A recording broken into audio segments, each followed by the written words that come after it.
कणकवलीवासियांचं मनापासून त्या ठिकाणी आभार मानतो.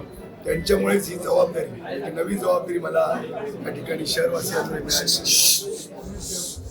खरं तर नगराध्यक्ष पद हे जरी जनतेनं मला त्या ठिकाणी माझा सन्मान केलेला जरी असला तरी या पदाला न्याय देणं, या पदाची प्रतिष्ठा राखणं आणि कणकवलीवासियांचा सर्वांगीण विकास करणं आणि कणकवलीवासियांचा स्वाभिमान आणि सन्मान जपणं हे सगळ्यात महत्त्वाचं आहे आणि तो जपण्याचा प्रयत्न या निमित्तानं मी करीन.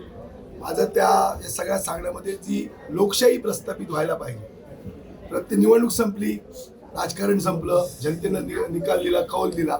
आता माझी शहरातली सगळी जनता ही माझी आहे. या जनतेला त्या ठिकाणी विश्वासात घेऊन लोकांना कसं त्या ठिकाणी या सत्तेच्या माध्यमातून त्याचा उपयोग होईल, त्याची कशी कामं मार्गी लागतील, कसा त्यांचा फायदा त्या ठिकाणी करता येईल, हा एक प्रामाणिक प्रयत्न या सगळ्या माझ्या कामात त्या ठिकाणी राहील.